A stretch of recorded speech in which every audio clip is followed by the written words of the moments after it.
Hello बच्चों, नमस्कार। क्या हाल चाल? तो कैसे हैं आप सब लोग? जी हाँ, स्वागत है आपका लेक्चर नंबर 8 में। चैप्टर हमारा केमिकल बॉन्डिंग चल रहा है एंड लास्ट लेक्चर में हमने डिस्कस किया था, ओवरलैपिंग स्टार्ट किया था। बेसिकली हमने लास्ट लेक्चर का कोई भी होमवर्क नहीं था।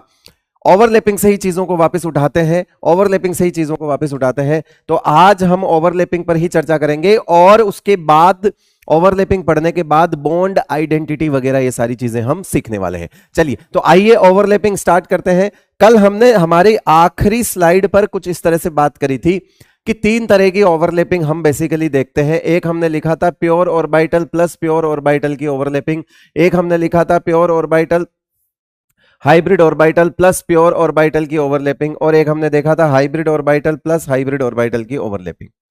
ऐसी कुछ चीजें हमने देखी थी। तो किस तरह से जब हम बॉन्ड आइडेंटिटी पढ़ेंगे तो ये चीजें आपको काम आने वाली है। Pure orbital plus pure orbital किस किस तरह से हो सकता है, pure orbitals plus pure orbital क्या क्या हो सकता है, हमारे पास क्या क्या पॉसिबिलिटीज हो सकती है। एस एस हो सकता है, एस पी हो सकता है ना, एस प्लस एस हो सकता है, एस प्लस पी हो सकता है, पी प्लस पी भी हो सकता है बेटा। प्योर प्लस प्योर में पी प्लस पी भी हो सकता है, पी प्लस डी हो सकता है और डी प्लस डी भी हो सकता है। इतनी तरह की पॉसिबिलिटीज है जिसको हम अभी डिटेल में कोशिश करेंगे, सीखेंगे, जानेंगे। और वही सबसे इंपॉर्टेंट पार्ट है ऊपर वाला, कब सिग्मा बनेगा, कब पाई बनेगा, ये सब चीजें हम देख सकते हैं, है ना। तो अभी हम बॉन्ड की बात नहीं कर रहे हैं क्या बनेगा, हम पॉसिबिलिटीज की बात करें। Hybrid plus PO pure orbital क्या हो सकता है, हाइब्रिड प्लस प्योर ऑर्बिटल क्या हो सकता है। तो इसमें जैसे sp3 हो गया, sp3 प्लस, है ना, एग्जाम्पल के तौर पे देख लेते हैं हम, है ना।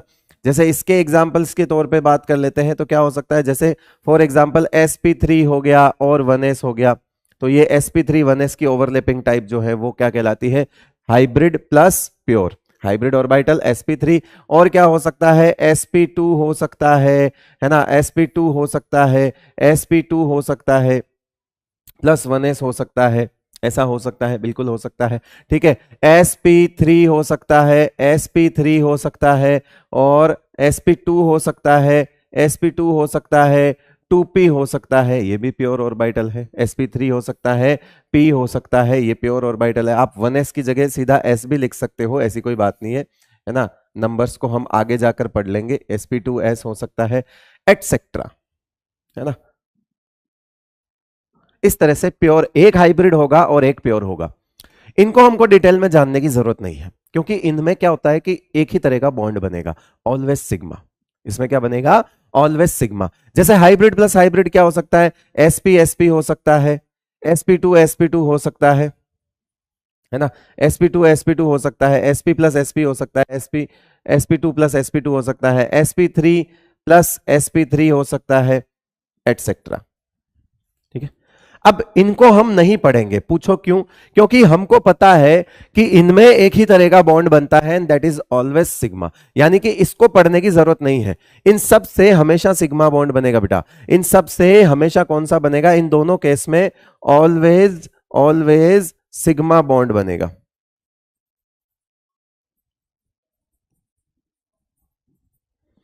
तो इसलिए इसको पढ़ने की जरूरत नहीं है। हाइब्रिड ऑर्बिटल के दो ही काम होते हैं बेटा, या तो रखेगा सिग्मा या रखेगा लोन पेयर। तो लोन या तो बनाएगा सिग्मा या रखेगा लोन पेयर। लोन पेयर की बात यहां क्यों नहीं कर रहे हैं, क्योंकि हम यहां ओवरलैपिंग की बात कर रहे हैं। तो ऑब्वियस सी बात है, ओवरलैपिंग की बात कर रहे हैं तो हम बॉन्ड की कर रहे हैं, ऐसे ऑर्बिटल की नहीं कर रहे हैं जो जिसमें लोन पेयर पड़ा है, वो तो बॉन्ड नहीं बना रहा है ना, वो तो लोन पेयर है। हम बॉन्ड पेयर्स की बात कर रहे हैं, हम ओवरलैपिंग की बात कर रहे हैं, मतलब हम बॉन्ड बनाने की बात कर रहे हैं, तो हम बॉन्ड की बात कर रहे हैं। तो हम अभी पर्टिकुलर हाइब्रिडाइजेशन हम जानते हैं कि हाइब्रिडाइजेशन जो है वो सिग्मा प्लस लोन पेयर होता है, जानते हैं। लेकिन अभी हमको सिर्फ सिग्मा पे फोकस करना है क्योंकि लोन पेयर की बात हम अभी नहीं कर सकते, क्योंकि हम बात कर रहे हैं बॉन्ड की। तो हम सिग्मा बॉन्ड की ही बात कर पाएंगे ना, तो इसको हम डिटेल में नहीं जाएंगे। कारण मैं बोलूं आपको sp3 और s से क्या बनेगा, आप एक ही चीज बोलोगे, सिग्मा बनेगा। मैं बोलूं अगर sp3 से 2p जुड़ गया तो क्या बनेगा, आप बोलोगे सिग्मा बनेगा। हाइब्रिड ऑर्बिटल जहां पर आ गया ओवरलैपिंग में, वहां पर बॉन्ड सिग्मा बनना तय है। जहां हाइब्रिड ऑर्बिटल आ गया वहां बॉन्ड सिग्मा बनना क्या है बेटा, तय है। तो बात खत्म हो गई। फिर क्यों बहाने, मतलब हमारी पाई वाली तो बात ही नहीं है इसमें। मतलब हमसे कभी ये सवाल पूछा जाएगा कि हाइब्रिड ऑर्बिटल्स जो हैं वो कब पाई बनाएंगे, सवाल ही गलत हो गया। हाइब्रिड ऑर्बिटल सिग्मा बनाएंगे, हाइब्रिड ऑर्बिटल जब भी इन्वॉल्व होंगे ओवरलैपिंग में, they will make only sigma bond, है ना, इसके अलावा कुछ नहीं बनाएंगे। आप हाइब्रिड प्लस प्योर से भी सिग्मा मिलेगा, और अगर दोनों ही हाइब्रिड है तो सिग्मा बनेगा, दोनों में से एक भी अगर हाइब्रिड है तो भी सिग्मा ही बोलेंगे। तो हम इस वाले सेगमेंट पे डिटेल में नहीं जाने वाले हैं, कारण क्योंकि हमको बाय डिफॉल्ट पता है कि क्या पूछेगा, इसमें कुछ नहीं पूछेगा। एक स्टेटमेंट में हमारा दोनों काम हो गए, इन दोनों के लिए हमेशा एक ही चीज ध्यान रखो, सिग्मा ही बनाएगा।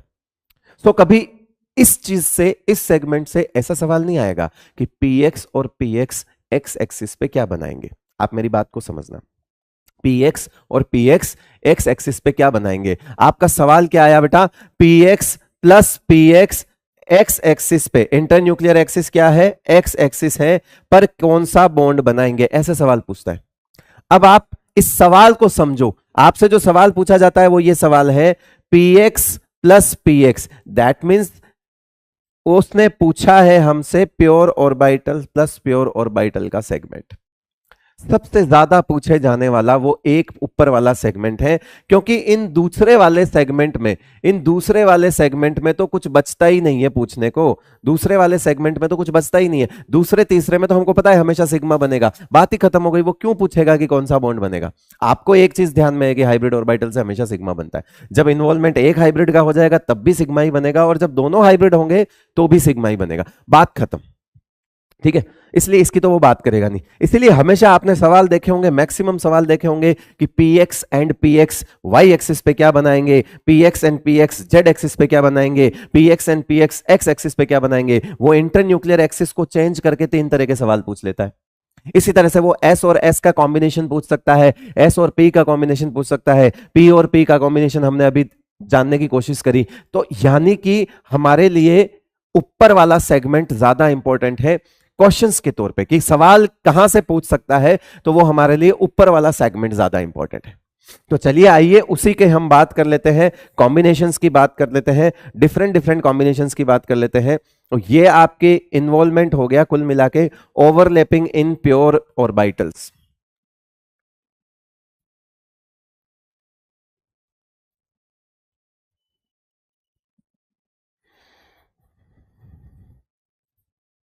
ओवरलैपिंग इन प्योर ऑर्बिटल्स, हम उसकी बात कर लेते हैं। आइए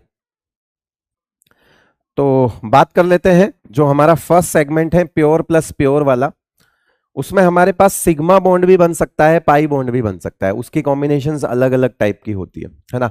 लाइक अगर मैं आपको थोड़ा स्टार्टिंग में बोलूं कि अगर s प्लस एस की बात करते हैं, ठीक है, s प्लस पी की बात करते हैं, p प्लस पी की बात करते हैं, है ना, और p प्लस डी की बात करते हैं, और d प्लस डी की बात कर लेते हैं। ये डिफरेंट तरह के कॉम्बिनेशन हम देख लेंगे, और इनके अंदर डिफरेंट तरह की चीजें हमको देखनी है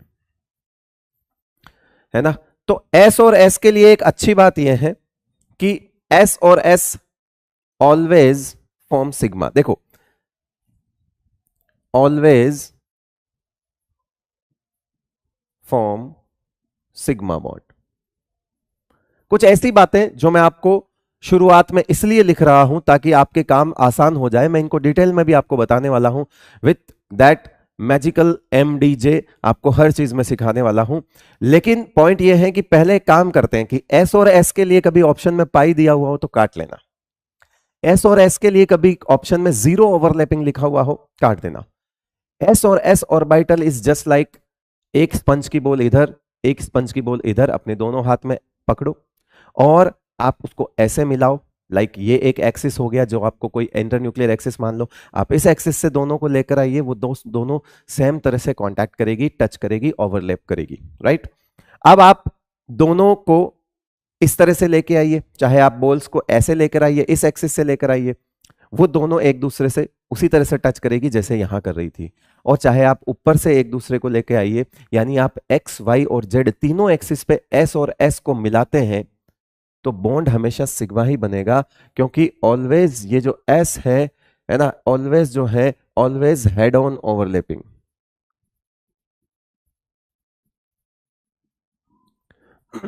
देसी जुगाड़ में समझूं, एस कभी पाई नहीं बना सकता, एस कभी पाई नहीं बना सकता। एस के पास इस तरह की कोई ऐसी लोब नहीं है कि वो परपेंडिकुलर दिखा सके अपने आप को। यानी कि वो कभी भी कोलेटरल ओवरलैपिंग कर ही नहीं सकता, वो कभी भी साइडवेज ओवरलैपिंग कर ही नहीं सकता। यानी एस ऑर्बिटल की एक तकलीफ है, वो जहां आएगा पाई का कैंसिल हो जाएगा, यानी कि एस जहां आया वहां पाई नहीं बन सकता। एस कभी पाई बॉन्ड नहीं बना सकता।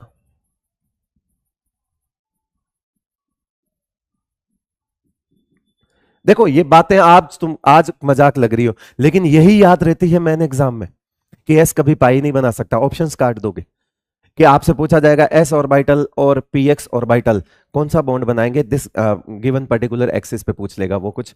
आपको मेरी एक बात याद आ जाएगी कि एस जहां आ गया वहां पाई तो कैंसिल हो सकता हो, 3 ऑप्शन में कोई पाई हो, एक ऑप्शन में पाई हो, कुछ और हो, 0 हो, पाई हो, मतलब क्रॉस कर दो, क्रॉस कर दो आप।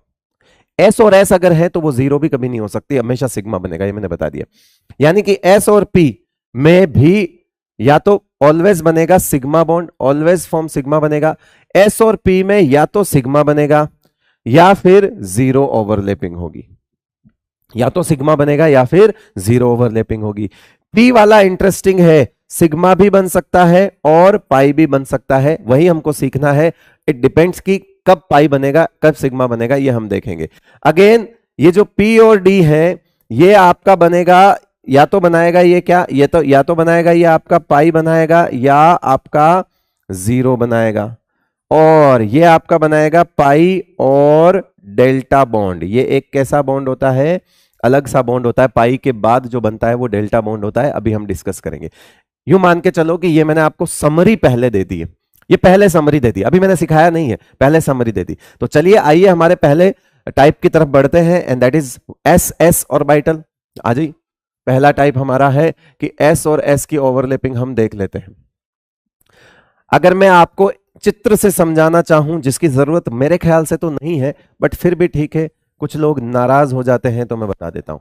ये आपका एस ऑर्बिटल है, लेट सपोज ये इंटरन्यूक्लियर एक्सिस है हमारा जेड, मैंने दे दिया ये इंटरन्यूक्लियर एक्सिस है जेड, ठीक है। और मैंने यहां पे दूसरा ले लिया, ये एस और ये एस, हमेशा ये कौन सा बॉन्ड बनाएंगे, ये हेड ऑन ओवरलैपिंग करेंगे, सिग्मा बॉन्ड बनाएंगे। यानी कि एस के साथ तो कोई एक्सिस की दिक्कत ही नहीं है।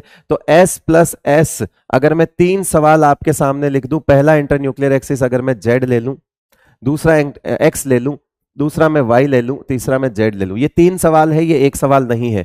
आपसे पूछा जाएगा तो ये ऐसे पूछा जाएगा, एस और एस एक्स एक्सिस पे क्या बनाएगा, सिग्मा लिख देना, एस और एस वाई एक्सिस पे क्या बनाएगा, सिग्मा लिख देना, और ये सिग्मा लिख देना। बस ये सोचना कि तुम्हारे दोनों हाथों में स्पंज की बोल है और कैसे भिड़ा रहे हो, एक ही तरह से भिड़ेगी, गोल गोल गोल गोल गोल चीजें जो है वो इस तरह से भिड़ेगी भैया, ठीक है। तो एस और S always on any internuclear axis will form always sigma bond, बात खत्म। 3 तरह के सवाल आप कर चुके हो, एस और एस के 3 क्वेश्चंस आपने कर लिए हैं।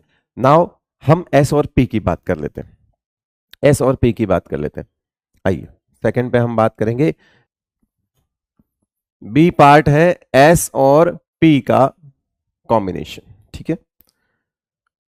देखो सिंपल से शब्दों में समझा दूं, एस प्लस आप पी एक्स ले सकते हो, एस प्लस आप पी वाई ले सकते हो, एस प्लस आप पी जेड ले सकते हो, इनके अलावा तो कोई कॉम्बिनेशन नहीं ले सकते। अगर आप इसके भी 3 सवाल बना सकते हो, इसके भी आप 3 सवाल बना सकते हो, और इसके भी आप 3 सवाल बना सकते हो, ठीक है। मतलब टोटल हम 9 क्वेश्चन कर सकते हैं। कैसे कि वो आपको कैसे कैसे पूछेगा कि एस और पी एक्स एक्स एक्सिस पे क्या बनाएंगे, एस और पी एक्स वाई एक्सिस पे क्या बनाएंगे, एस और पी एक्स जेड एक्सिस पे क्या बनाएंगे, एस और पी वाई एक्स एक्सिस पे, वाई एक्सिस पे, जेड एक्सिस पे, एक्स एक्सिस पे, वाई एक्सिस पे, जेड एक्सिस पे। ऐसे ही कॉम्बिनेशन देख सकता है वो। कितने तरह के सवाल बना सकता है, 6 तरह के सवाल बन सकते हैं, ठीक है। अब पॉइंट आता है कि मैंने आपको पहले ही ये चीज बता दी थी, याद करो कि एस और पी या तो बनाएंगे सिग्मा या बनाएंगे 0, या तो होगी बॉन्डिंग या फिर 0 ओवरलैपिंग होगी, ठीक है भाई, या तो होगी 0 ओवरलैपिंग या होगा सिग्मा बॉन्ड। हाँ, तो इसका मतलब है या तो सिग्मा बनेगा या 0 बनेगा, ये हम पहले क्लियर कर चुके हैं। तो अब कब सिग्मा बनेगा कब 0 बनेगा ये हम अभी क्लियर कर लेते हैं, है ना। एमडी जैसे आपको क्लियर करवा देते हैं 1 सेकंड में। जरा देखते जाओ, ये एक्स एक्सिस है, ये एक्स एक्सिस है, एक्स एक्सिस और एक्स एक्सिस अगर पकड़ोगे तुम, एक्स एक्सिस और एक्स एक्सिस ये से पकड़ो, x x sigma, y y sigma, z z sigma. जुगाड़ आ गया, जुगाड़ आ गया। जुगाड़ क्या आ गया? M DJ. एम डीजे कहता है, एम डीजे कहता है कॉमन पर, कॉमन पर, कॉमन पर पाई, सॉरी कॉमन पर सिग्मा, बाकी पर जीरो। यानी कि जो axis, inter nuclear axis given है, वो आपसे पूछता है कि एस और पी एक्स, एक्स एक्सिस पे क्या बनाएंगे, यानी पी का एक्सिस और इंटर न्यूक्लियर एक्सिस अगर कॉमन हो तो सिग्मा, अदरवाइज जीरो। पी का एक्सिस और इंटर न्यूक्लियर एक्सिस, पी का एक्सिस और इंटर न्यूक्लियर एक्सिस अगर कॉमन हो, ये कॉमन कौन सी बात, किसकी बात कर रहा है ये? पी का axis and inter nuclear axis. अगर ये कॉमन है तो सिग्मा, बाकी पे जीरो। डेफिनेटली आप लिख दीजिए इसको, zero zero zero zero zero, लो बाकी सब पे जीरो जीरो। तो आपसे सिंपल सारी, आप छोड़िए वो सब विजुअलाइजेशन वगैरह, किसी काम का नहीं है मेरी मानो। बाकी तो आप, मैं आपको चित्र बना के दिखाना है, दिखा सकता हूं, ये लो चित्र बना के दिखाना है, मैं दिखा सकता हूं। ऐसा ऐसा होगा। अगर मैं इसको एक्स एक्सिस मान लूं, ऊपर वाला, ऊपर वाले एक के लिए चित्र बना सकता हूं, सबके लिए नहीं बनाऊंगा। तो यहां पे पी एक्स किसा होगा, ये पी एक्स ऐसा होगा। यहां आप जेड ले लोगे तो ये पी जेड हो जाएगा, क्योंकि जिस एक्सिस पे जो होता है वो उसके होता है। तो यहां पे ये कौन सा बॉन्ड बन रहा है? सिग्मा। अब आप खुद सोचो कि इसी को यहां पे ये पी एक्स है, तो ये पी एक्स, ये भी क्या है? पी एक्स है। अगर ये जाएगा, अगर ये इसकी तरफ आगे बढ़ेगा, लेट सपोज ये वाई एक्सिस मान लिया हमने। अब अगर मैं पी एक्स को वाई एक्सिस से अप्रोच करवाता हूं, मैं यहां पर पी एक्स और एस, पी एक्स और एस को एक्स एक्सिस से ले जा रहा हूं। अगर मैं पी एक्स और एक्स को एक्स एक्सिस से ले जा रहा हूं, तो ये वाली कंडीशन हो गई। एस और पी एक्स को एक्स एक्सिस से ले जा रहा हूं तो सिग्मा बनेगा। सबसे पहली वाली कंडीशन हो गई। दूसरी कंडीशन, इसी में 3 सवाल है, मतलब इसी की सवाल को समझो। अब मैं उसी पी एक्स को वाई एक्सिस से ले जाऊं, उसी पी एक्स को वाई एक्सिस से पकड़ के ले जाऊं, तो आप खुद सोचो कि यह है इसका नोडल पॉइंट, नोडल प्लेन है। यहां पर इलेक्ट्रॉन फाउंडिंग प्रोबेबिलिटी 0 है, और यह है इसका लोब। ये लोब कहां टकराएगा? इस पे टकराएगा। अब ये लोब सामने वाले के जीरो ओवरलैपिंग, मतलब ये अगर एस का ये वाला लोब, आप समझो इसको ऊपर लेके जाओगे तो लोब का वो पॉइंट यहां से इसको भिड़ेगा, ये भिड़ेगा यहां पे, और यहां इलेक्ट्रॉन फाउंडिंग प्रोबेबिलिटी 0 है, तो बॉन्ड कैसे बन सकता है? तो इसीलिए होती है जीरो ओवरलैपिंग। यानी कि ऐसे कोई अगर लोब टकराए जिसमें से एक लोब में नोडल पॉइंट से टकराए, मतलब किसी की एक लोब, किसी ऑर्बिटल की एक लोब दूसरे ऑर्बिटल के नोडल प्लेन में जाकर लगती है, नोडल पॉइंट पे जाकर लगती है, तो उसको जीरो ओवरलैपिंग बोलते हैं बेटा। उसको क्या बोलते हैं? जीरो ओवरलैपिंग बोलते हैं। तो एक चित्र के माध्यम से मैं ये समझा सकता हूं। मैं हर एक के लिए चित्र बनाने बैठूंगा तो शायद इसके बाद एक और लेक्चर हमको ओवरलैपिंग में लग जाएगा, इसीलिए हमको जरूरत नहीं है उतना डिटेल में जाने की। क्यों? क्योंकि आपके जितने सवाल हैं सब इस पे हो सकते हैं। आपको उल्टा भी पूछ सकता है। कैसे उल्टा पूछ सकता है? वो आपसे पूछ सकता है कि एस प्लस पी जेड अगर सिग्मा बना रहे हैं तो बताओ इंटर न्यूक्लियर एक्सिस क्या होगा, है ना। तो क्वेश्चन है inter nuclear axis will be, तो आंसर क्या हो जाएगा आपका? आपको पता होना चाहिए कि जेड और जेड होंगे तो ही सिग्मा बनेगा, और सामने अगर सिग्मा दिया है तो इसका मतलब है वो जेड एक्सिस होगा। आप उल्टे भी सोच सकते हो, ठीक है। तो ये सिंपल सा जुगाड़ आपको दे दिया कि कॉमन पे सिग्मा और बाकी पे जीरो। इन चीजों को थोड़ा ध्यान में रख लेना, ठीक है भाई। समझ गए बात को? चलें आगे। चलिए चलिए, देखो पहले जुगाड़ चाहिए, चित्र बाद में समझ लेंगे, या पहले चित्र चाहिए? चलो पहले चित्र देख लेते हैं।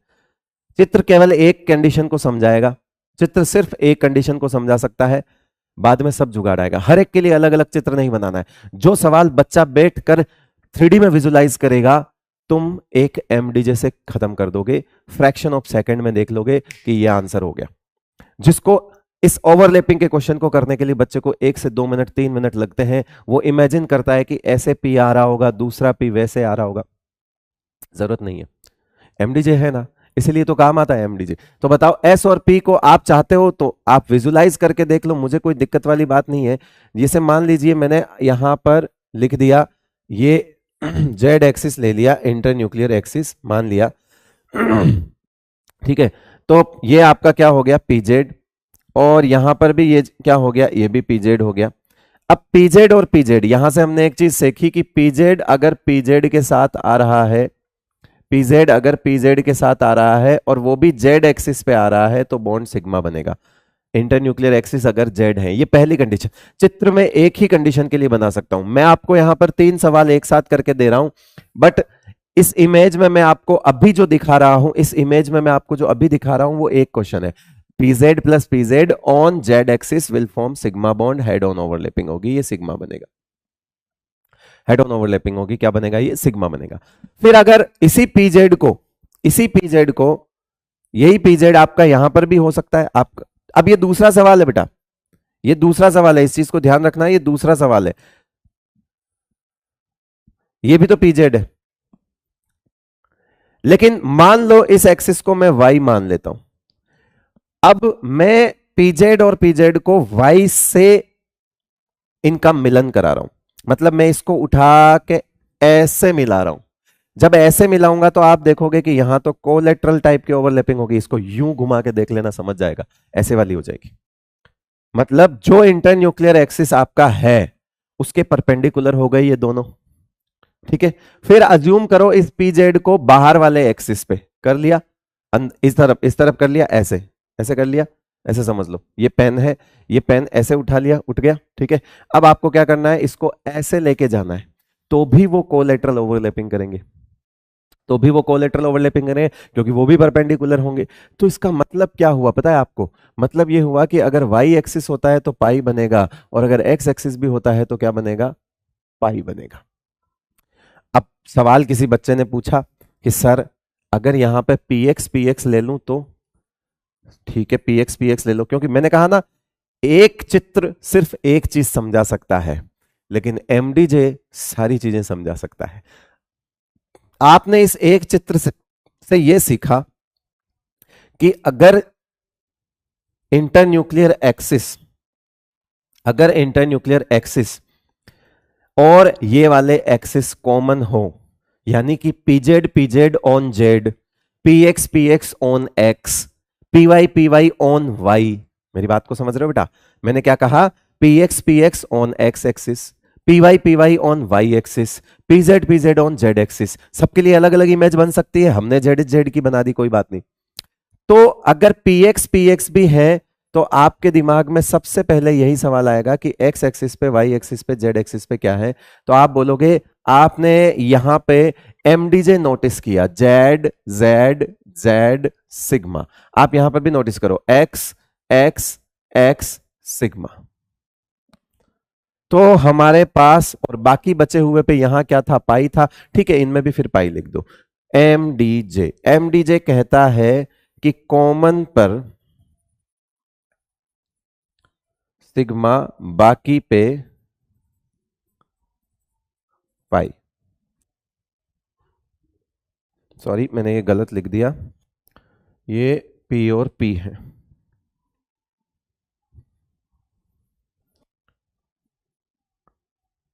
यस, अब इसकी हेडिंग सही कर दी है मैंने, अब ये पी और पी है, ठीक है भाई, समझ आ गया। हाँ, अब अगर इसमें मान लो ऐसा कोई सवाल, ये तो ठीक है आपको समझ में आ ही गया, ठीक है, कि कॉमन पे सिग्मा बाकी पर पाई। इस तरह से आप ये वाला सवाल भी कर सकते हो कि अगर लिखा हुआ हो p y plus p y, ठीक है, और आपको सामने दिया हुआ है क्या कि यहां बनेगा सिग्मा बॉन्ड, ठीक है, और आपसे पूछे कि इंटरन्यूक्लियर एक्सिस बताइए, इंटरन्यूक्लियर एक्सिस क्या होगा, इंटरन्यूक्लियर एक्सिस क्या होगा, तो आंसर बताओ क्या लिखोगे, आंसर क्या लिखोगे, वाई वाई वाई पर ही सिग्मा बनेगा, वाई पर ही सिग्मा बनेगा। अब बात आती है कि अगर अगर p x plus p y हो, एक्स और वाई हो, उस केस में अगर इंटरन्यूक्लियर एक्सिस एक्स दिया हो, वाई दिया हो और जेड दिया हो तो क्या बनेगा, तो आंसर है 0 बनेगा। इन दोनों का ओरिएंटेशन जो है ना वो सेम होना चाहिए। तो यहां पे ध्यान रखिएगा, स्टार लगा के लिख दीजिएगा, both P must be same. Same मतलब एक्सिस सेम, एक्सिस जो है वो सेम होना चाहिए, लाइक ओरिएंटेशन सेम होना चाहिए।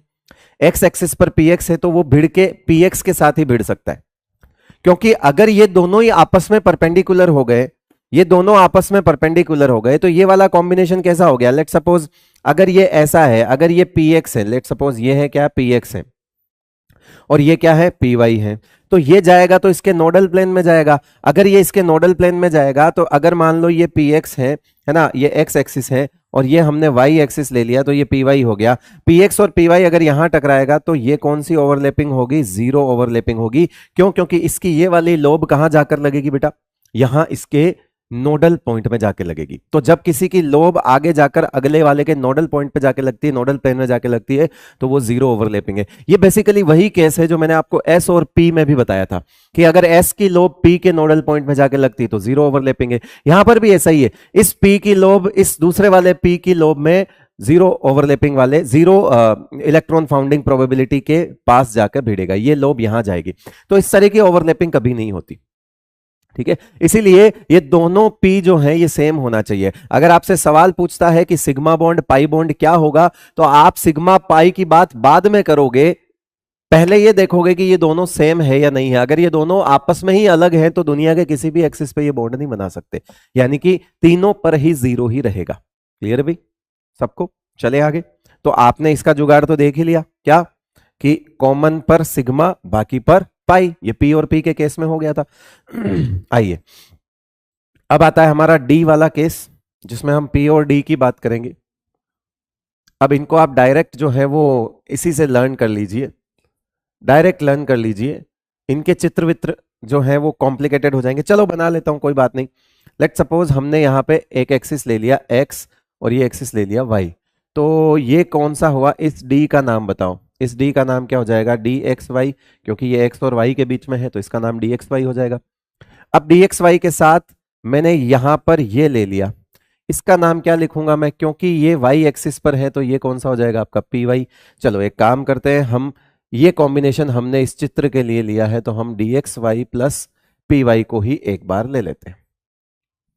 उसके बाद यहां पर x, यहां y, यहां z हम देख लेते हैं। तीनों केस फटाफट फटाफट समझ लेते हैं। आइए, अगर ये dxy और py, बात को समझना, कौन कौन आ रहा है, कौन दो लोग मिल रहे हैं? dxy मिल रहा है, py मिल रहा है। किस रास्ते पे मिल रहे हैं?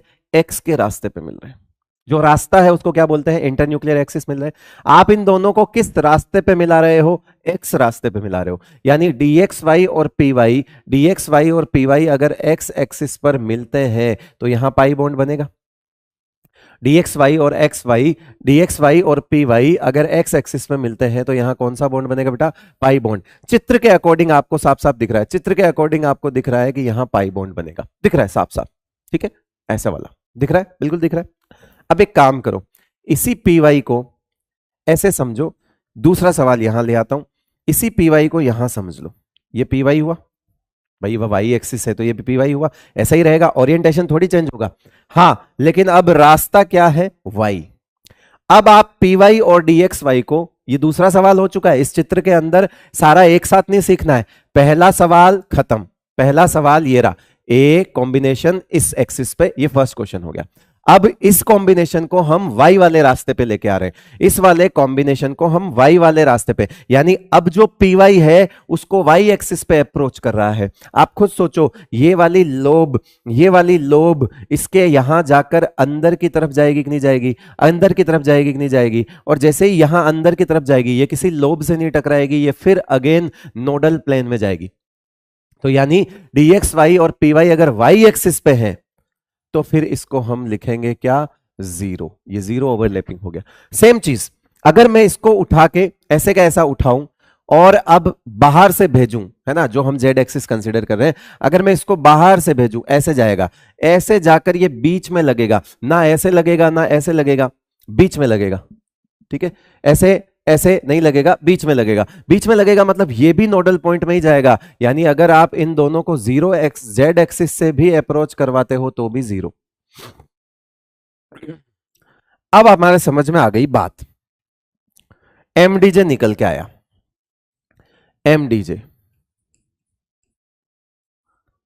इन दोनों में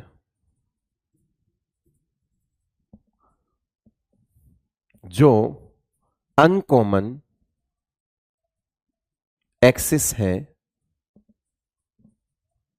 उस पर पाई, बाकी पर 0। जुगाड़ निकल के आ गया। मतलब इसमें अनकॉमन क्या है, आप ये देखो, इसमें अनकॉमन क्या है, इसमें अनकॉमन x कॉमन अनकॉमन है, ये x अनकॉमन है, तो x और x, dxy और py में अनकॉमन क्या है, x, कॉमन क्या है y, ये हो जाएगा x। जो अनकॉमन एक्सिस होता है, इन दोनों में से जो अनकॉमन एक्सिस होता है वो अगर इंटरन्यूक्लियर एक्सिस है तो पाई बनेगा, बाकी पे 0 बनेगा।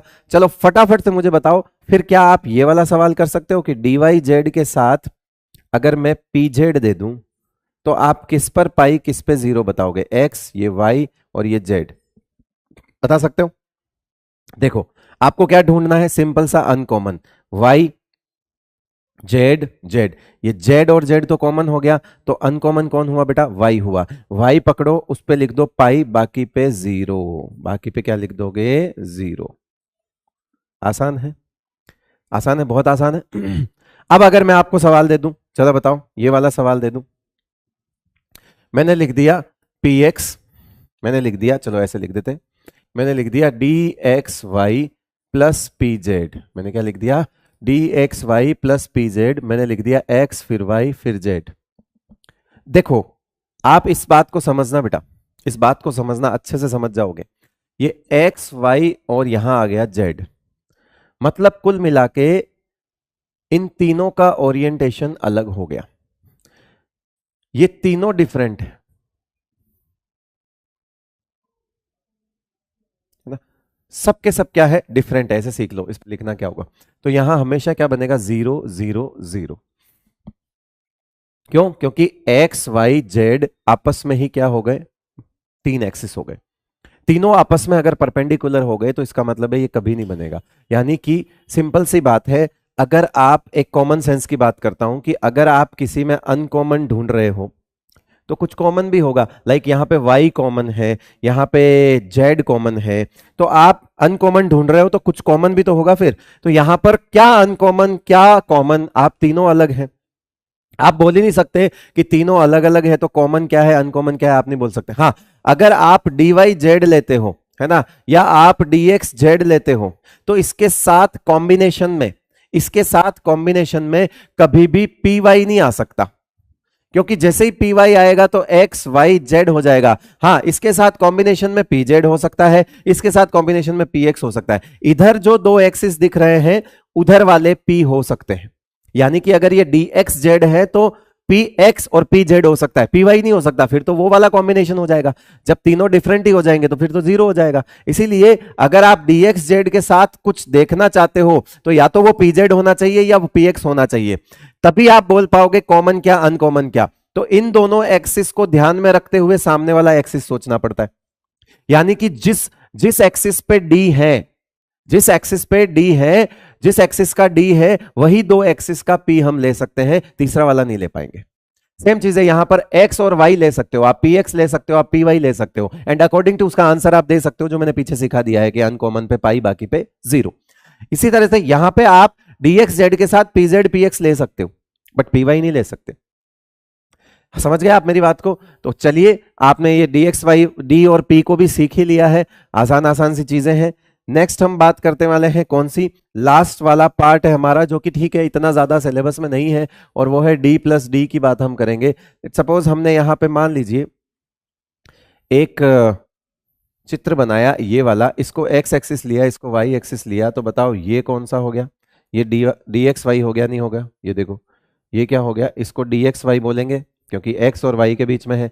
अगर मैं यहां पे भी बना दूं तो ये भी क्या हो गया, ये भी डी एक्स वाई हो गया। और सेम चीज अगर मैं यहां पे भी बना दूं तो ये भी डी एक्स वाई हो गया, ठीक है, राइट, क्योंकि ये क्या है, x है, ये क्या है, y है, तो dx y है। अब हमको इतना समझ आ गया कि हमने dx y लिया है इस चित्र के अकॉर्डिंग और साथ में dx y लिया है, ठीक है, dxy और dxy लिया है। अब देखो dxy और dxy को पहले कौन से रास्ते पे ला रहे हो, x वाले रास्ते पे ला रहे हो, क्या होगा, पाई बनेगा, बना दो पाई।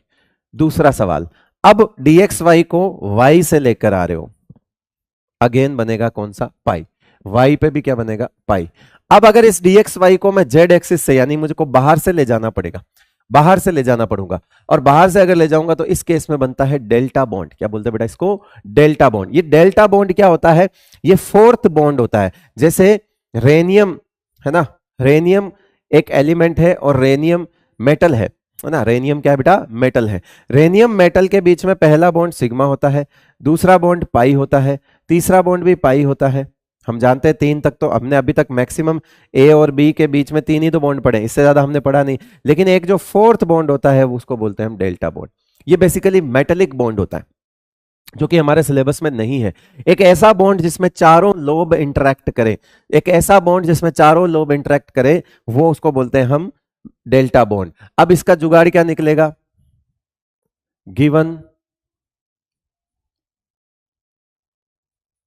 गिवन एक्सिस जो भी है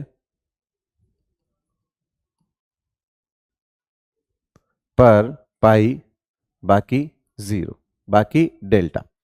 तो अगर आपसे सवाल पूछा जाए, मान लो आपसे ये सवाल पूछा जाए कि डी वाई जेड और डी वाई जेड बताओ, बता सकते हो, X Y Z, Y Z Y Z Y Z pi pi, X जो है वो आपका क्या हो जाएगा, डेल्टा। जो नहीं दिख रहा है उस पर डेल्टा, सिंपल सा फंडा, और जो दिख रहा है उस पर पाई बनेगा।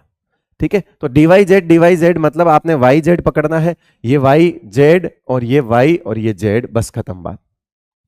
इसी तरह से अगर आप बोलते हो कि सर नहीं ये डी एक्स जेड का भी करके दिखाओ, D x Z plus D x Z, बताओ क्या लिखोगे, एक्स फिर वाई फिर जेड, ये रहा एक्स जेड, एक्स जेड मतलब ये एक्स पे पाई जेड पे पाई और बाकी पे इस पे डेल्टा बना दोगे, इस पे क्या बना दोगे, डेल्टा बॉन्ड बना दोगे।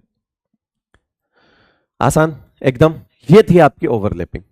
अब आप देखना, आपको सिर्फ एक ही तरह का सवाल देखने को मिलता है। किस तरह का सवाल जो है वो देखने को मिलता है। अब हम एक काम करते हैं, ये एनसीईआरटी में चित्र दिए हुए हैं कुछ कुछ, नेगेटिव ओवरलैपिंग क्या होती है, पॉजिटिव ओवरलैपिंग क्या होती है। हमने इन सारी ओवरलैपिंग को पॉजिटिव ओवरलैपिंग कंसिडर किया है। आपने एक चीज नोट करी, मैंने इनमें कभी साइन नहीं बनाया अभी तक, जबकि आप जानते हो लोब के अंदर प्लस माइनस के साइन होते हैं, वो फेज के साइन होते हैं, नॉट चार्ज, है ना। इसको कभी चार्ज कंसिडर नहीं करना है, फेज होता है वो, है ना। कि भाई जैसे वेव फंक्शन, जो एक वेव होती है ना, इलेक्ट्रॉन के डुअल नेचर होता है बेटा, इलेक्ट्रॉन का क्या होता है, डुअल नेचर। तो इलेक्ट्रॉन पार्टिकल नेचर और वेव नेचर दोनों पे चलता है, तो इसको आप पॉजिटिव और इसको आप नेगेटिव फेज बोलते हो।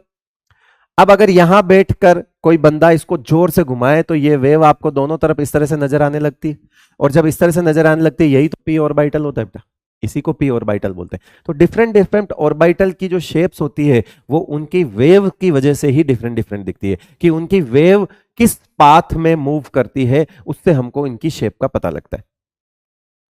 ठीक है, तो ये तो एक बेसिक आइडिया है, बाकी तो ये पूरा वेव मैकेनिज्म जो है वो वेव मैकेनिज्म सारा पढ़ना पड़ता है, ये अपने लेवल की बात नहीं है। इन केमिस्ट्री में तो इनफैक्ट हम नहीं पढ़ते, वेव ऑप्टिक्स वगैरह में आपको फिजिक्स में पढ़ाया जाता है सारी चीजें। एनीवेज, लेकिन मैं आपको बोल रहा हूं कि वो जो प्लस माइनस लोब्स के अंदर होता है ना, उसका एक मतलब होता है। वो क्या मतलब होता है वो हम देखते हैं। हमारे पास पॉजिटिव ओवरलैप होती है, एक नेगेटिव ओवरलैपिंग होती है,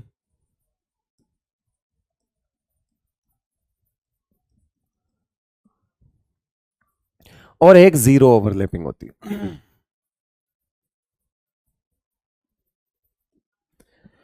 ठीक है, 3 तरह की ओवरलैपिंग होती है। जीरो ओवरलैपिंग क्योंकि हम पढ़ चुके हैं इसलिए मैं आपको कंसिडर कर लेता हूं कि जीरो ओवरलैपिंग का मतलब क्या है। तो जीरो ओवरलैपिंग पहले समझ लेते हैं हम, ज्यादा हमारे लिए आसान है क्योंकि हम वो पढ़ चुके हैं। पॉजिटिव हमने सारी पढ़ ली है, अब नेगेटिव हम देख लेंगे कैसे होता है। ये जीरो ओवरलैपिंग क्या भला है, ये जीरो ओवरलैपिंग कुछ ऐसा है कि ये एक लोब है, और अगर इस तरह का कोई कॉम्बिनेशन होगा तो ये जीरो में कहलाएगा। ठीक है, तो ये जीरो ओवरलैपिंग होगी। तो इससे क्या रिजल्ट आएगा, इससे क्या रिजल्ट आएगा, ये इस तरह से यहां पे लोब जो है वो जुड़ेगी, ये जीरो ओवरलैपिंग है। प्लस कर दो माइनस कर दो, ये जीरो ओवरलैपिंग है। इसी तरह से एक लोब अगर ये तो S हो गया, ये P हो गया, S P का है। अगर P और P में देखना है जीरो तो कैसे देखेंगे बेटा?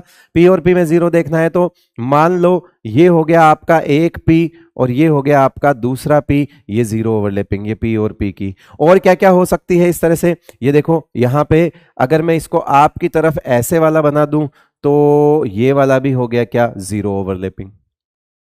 ये भी क्या हो गया आपका? Zero overlapping. ठीक है, और क्या बन सकता है? और बन सकता है, ये देखो ऐसा ऐसा एक कॉम्बिनेशन और बना सकते हो, इसको और समझ सकते हो। ये वाला देखो यहाँ पे, मान लो मैं इसको ऐसा बना दूं और सामने वाले को ऐसा बना लूं, अभी भी देखो ये ऐसे जाके टकराएंगे, ऐसे जाके, ये भी जीरो है ना। तो जीरो ओवरलैपिंग का मतलब होता है सीधा सीधा कि एक लोब दूसरे वाले के नोडल प्लेन में जाके लगे, इसको जीरो ओवरलैपिंग बोलते हैं। जीरो ओवरलैपिंग से बॉन्ड फॉर्मेशन होता है क्या? नहीं होता। क्या इससे बॉन्ड बनेगा? बॉन्ड फॉर्मेशन नहीं होगा, इससे बॉन्ड फॉर्मेशन नहीं होगा, जीरो ओवरलैपिंग से बॉन्ड फॉर्मेशन नहीं होता है। अब बात आती है पॉजिटिव ओवरलैपिंग क्या होती है। हमने अभी तक जितनी ओवरलैपिंग सीखी है पीछे, उसको हम positive by default positive consider कर रहे हैं। रीजन बीइंग कि हमको पॉजिटिव नेगेटिव अलग अलग नहीं करनी सबके लिए। पॉजिटिव नेगेटिव क्या होती है ये अब हम सीख लेंगे। हाँ, हम अगर पीछे जा रहे थे तो हमने जीरो पढ़ा था और जीरो और पॉजिटिव पढ़ी थी, है ना। दो ही चीज बोली थी मैंने, या तो सिग्मा बनेगा या जीरो बनेगा, या पाई बनेगा या जीरो बनेगा, ऐसी कुछ चीजें बताई थी। तो जीरो तो हमको पता है कि क्या होता है और मैंने आपको एक साथ अब सारी चीजें बता भी दी है।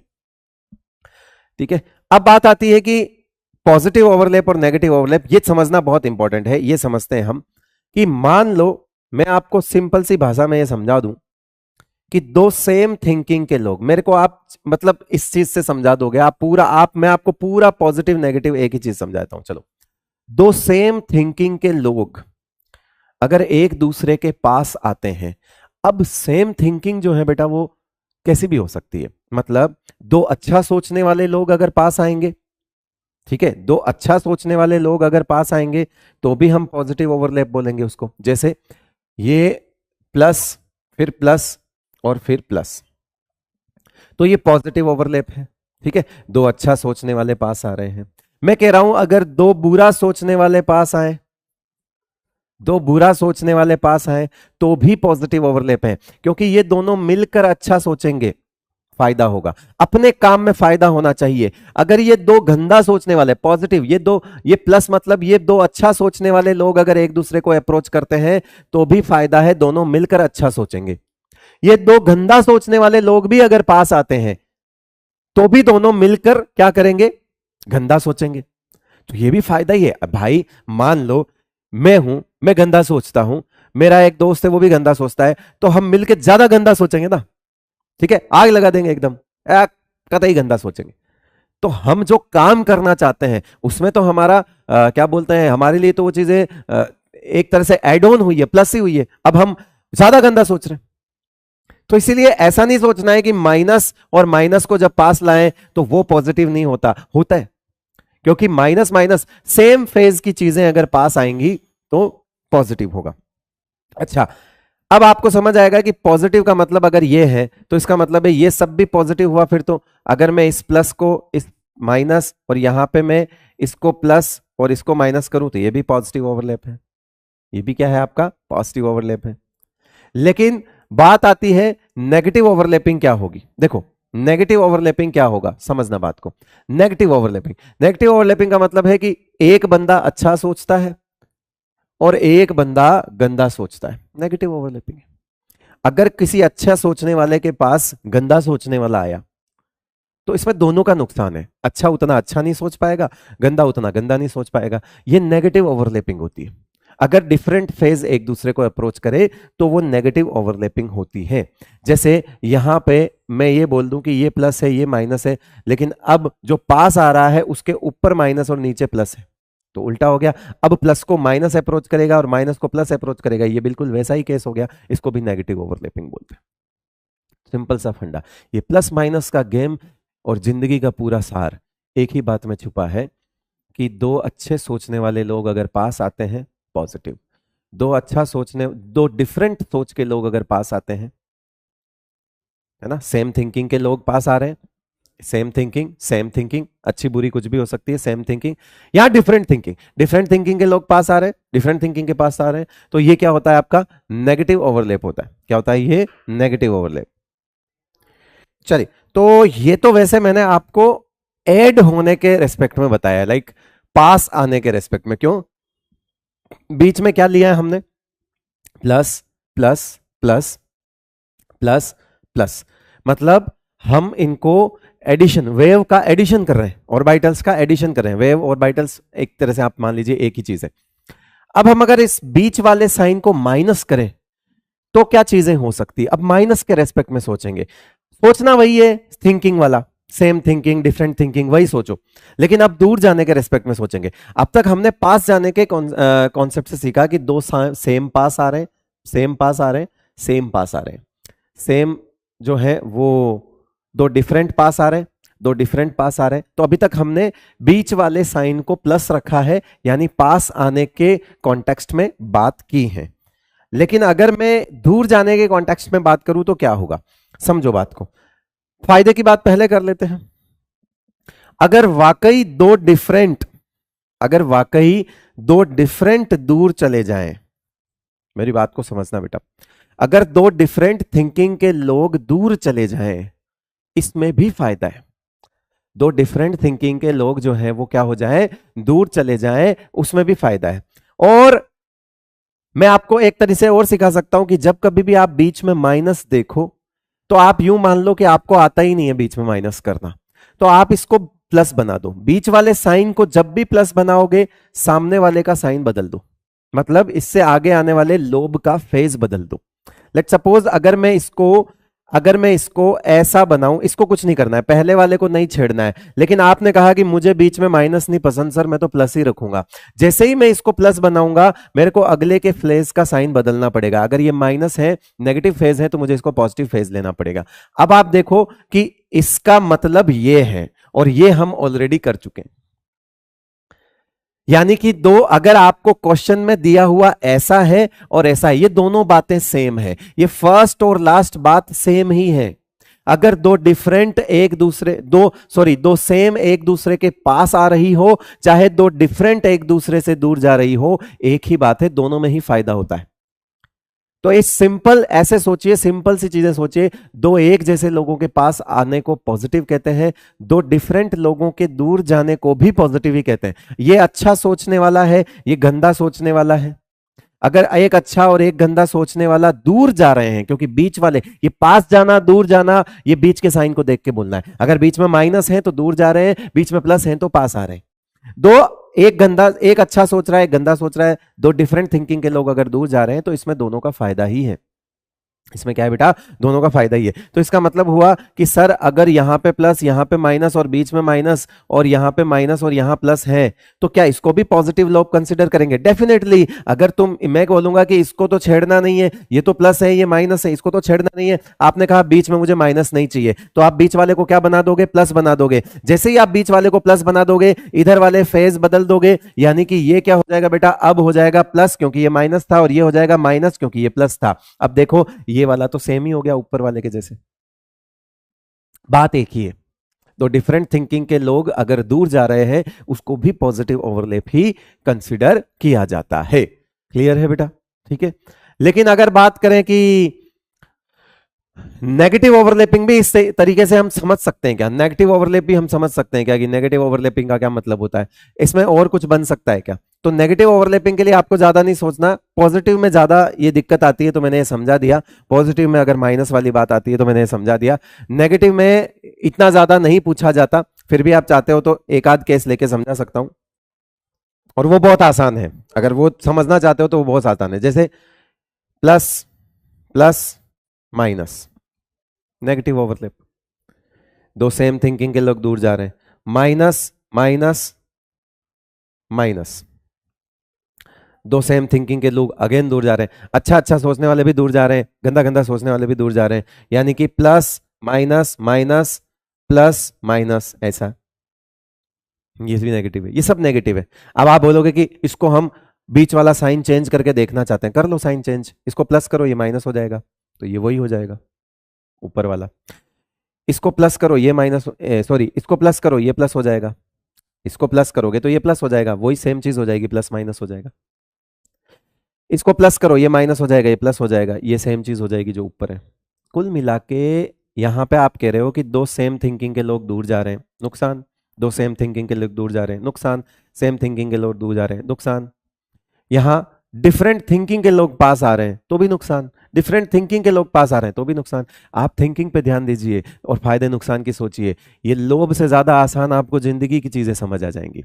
आप अपनी जिंदगी के अंदर जो मायने होते हैं ना, कि क्या सेम थिंकिंग के लोग पास आते हैं तो क्या होता है, सेम थिंकिंग के लोग दूर जाते हैं तो क्या होता है, डिफरेंट थिंकिंग के लोग पास आते हैं तो क्या होता है, और डिफरेंट थिंकिंग के लोग दूर जाते हैं तो क्या होता है। ये सोचते रहिए, पॉजिटिव नेगेटिव आंसर मिलता रहेगा। ठीक है, तो ये सिंपल सा फंडा मैंने आपको पॉजिटिव ओवरलैपिंग नेगेटिव ओवरलैपिंग से सिखा दिया था। पॉजिटिव ओवरलैपिंग जितनी भी होती है leads to bond formation, yes इनसे बॉन्ड फॉर्मेशन होता है, और इनसे बॉन्ड फॉर्मेशन नहीं होता है।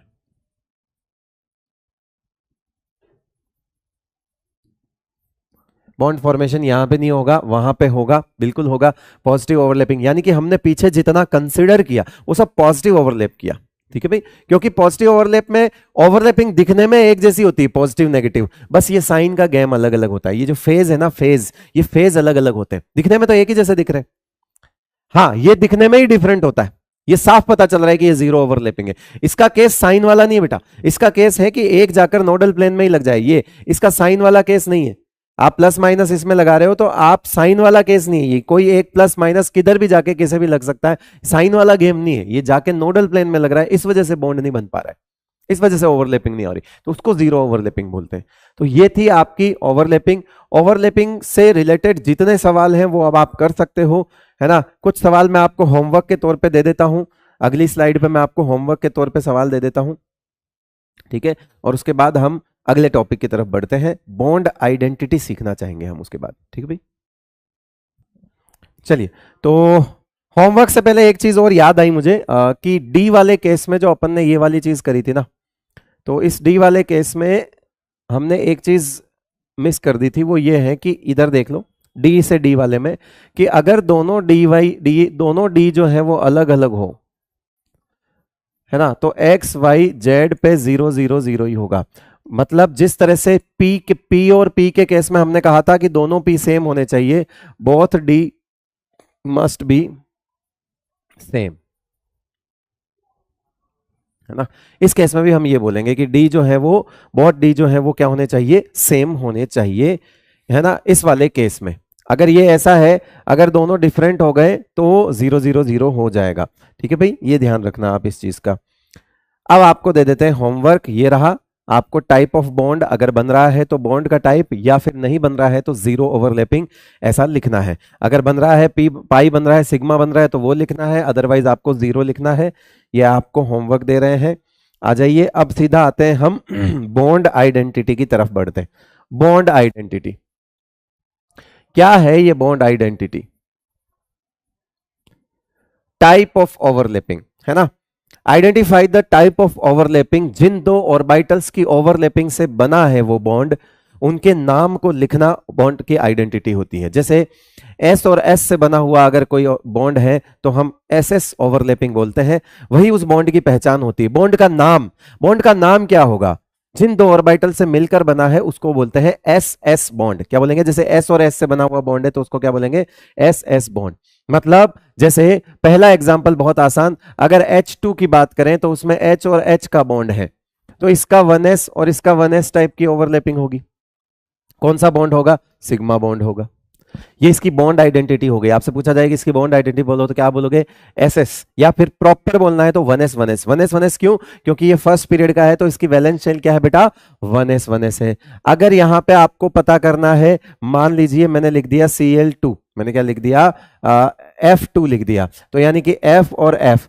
अब पता करो कि इसका कौन सा वैलेंस इलेक्ट्रॉन जो है वो कर रहा होगा, तो इसके पास 2p होगा और इसके पास भी 2p होगा। 2p 2p ने कौन सा बॉन्ड बनाया है? सिग्मा। तो ये P और P की ओवरलैपिंग है, जिससे कौन सा बना बॉन्ड है, सिग्मा बॉन्ड बना है। इस तरह से बॉन्ड की आइडेंटिटी करते हैं। अभी तक तो हम सिर्फ सिग्मा बॉन्ड की आइडेंटिटी देख रहे हैं, अभी हम पाई बॉन्ड की आइडेंटिटी भी देखेंगे आगे, ठीक है। आ जाइए थर्ड वाला, थर्ड की बात करते हैं। अगर यहां लिखा हुआ है H और यहां लिखा हुआ है F, अब ये H क्या देगा अपना 1s और ये क्या देगा अपना 2p। आप कुछ मत करो, आप इनके ऑर्बिटल, आप इनके 2s2 2p5 होता है, तो यहां से एक अनपेड इलेक्ट्रॉन निकल के आएगा, इसलिए हमने 2p लिखा हुआ है, ठीक है। और ये हो जाएगा s और p टाइप की ओवरलैपिंग, और कौन सा बॉन्ड बन जाएगा, सिग्मा। अगर मैं यहां पे 4 नंबर पे Cl2 ले लूं, तो वो क्या हो जाएगा, Cl हो जाएगा। Cl थर्ड पीरियड का होता है, और अपना आखिरी P में एक अनपेड इलेक्ट्रॉन पड़ा होगा, तो 3p का कौन सा बॉन्ड हो जाएगा बेटा, ये सिग्मा बॉन्ड हो जाएगा। तो इसमें टाइप ऑफ ओवरलैपिंग कौन सी हो गई, सिग्मा सिग्मा ओवरलैपिंग। तो ये इस तरह की बॉन्ड आइडेंटिटी। अब थोड़ा सा अलग लेवल पे चलते हैं, थोड़ा अलग लेवल के टाइप की स्विचिंग। जैसे मान लो मुझे H2O का देखना है, H2O का, ठीक है, या CH4 का देखना है, ठीक है भाई, CH4 का देखना है। तो मैं बताता हूं आपको कि जैसे अगला एग्जांपल मैंने ले लिया 4, ये 5 नंबर में एग्जांपल ले लेता हूं, CH4 ले लिया, ठीक है। इसके अंदर बॉन्ड आइडेंटिटी निकालनी है। तो ये कार्बन है, ठीक है, ये कार्बन, अच्छा इसमें कार्बन का, अब देखो ये वो मॉलिक्यूल है जिसमें कार्बन का हाइब्रिडाइजेशन हो चुका है, यानी इसमें sp3 कार्बन का हाइब्रिडाइज्ड है। कार्बन कौन सा हाइब्रिडाइज्ड है, इसमें sp3 हाइब्रिडाइज्ड है।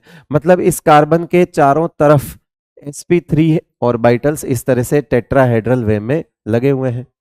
तो ये भी sp3 हो गया, ये भी sp3 हो गया, ये भी sp3 हो गया, ये भी sp3 हो गया।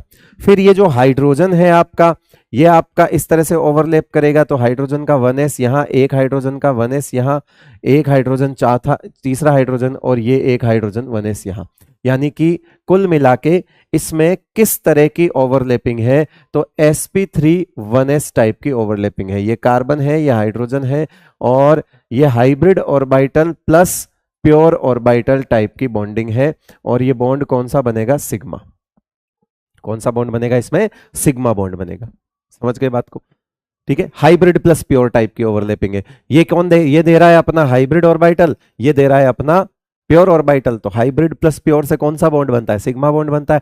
तो इसमें 4 सिग्मा है, और 4 सिग्मा कौन से हैं बेटा, ये वाले sp3 1s के 4 सिग्मा है। क्लियर है ये चीज अच्छे से, ठीक है। H2O के लिए देखते हैं,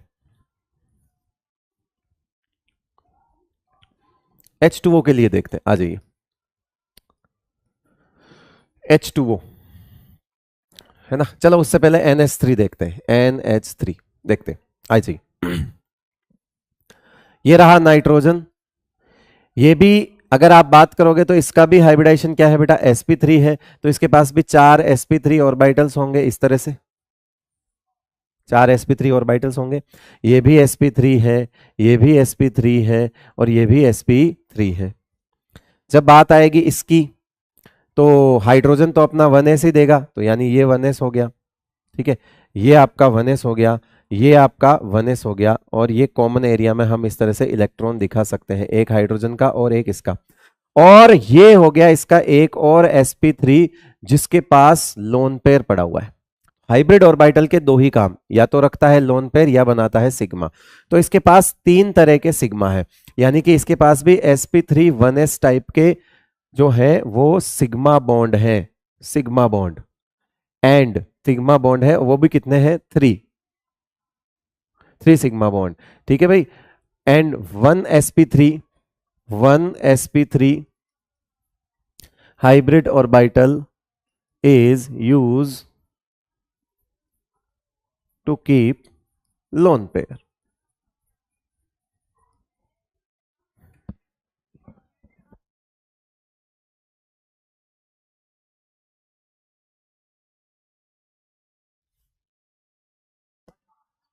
ठीक है भाई, ऐसा ही आप H2O के लिए भी सोच सकते हो, ऐसा ही आप किसके लिए सोच सकते हो, H2O के लिए भी सोच सकते हो। देखो H2O में क्या होगा, वही oxygen is sp3 hybridized, oxygen का हाइब्रिडाइजेशन sp3 है। इसका मतलब है इस ऑक्सीजन के चारों तरफ भी sp3 ऑर्बिटल्स होंगे इस तरह से, है ना, ऐसे ऐसे। ये हो गया आपका sp3, ये भी आपका sp3, ये भी आपका sp3, ये भी आपका sp3, sp3 का मतलब 4 मिलेंगे तो 4 बनेंगे। अब आगे, अब जो अपना हाइड्रोजन है वो यहाँ पे 1s देगा, ये हाइड्रोजन है, ये हाइड्रोजन है, ये हाइड्रोजन है, इसी तरह से यहाँ पे भी हाइड्रोजन है, यहाँ पे भी आपका 1s देगा, ये हाइड्रोजन है। ये कॉमन एरिया में इलेक्ट्रॉन्स इस तरह से पेयरिंग पड़े होंगे जिसको हम ओवरलैपिंग बोलते हैं। और ये जो इलेक्ट्रॉन है ये आपके कौन से हो जाएंगे, लोन पेयर। तो 2sp3 hybridized, total 4sp3 hybrid orbital is formed, 2 is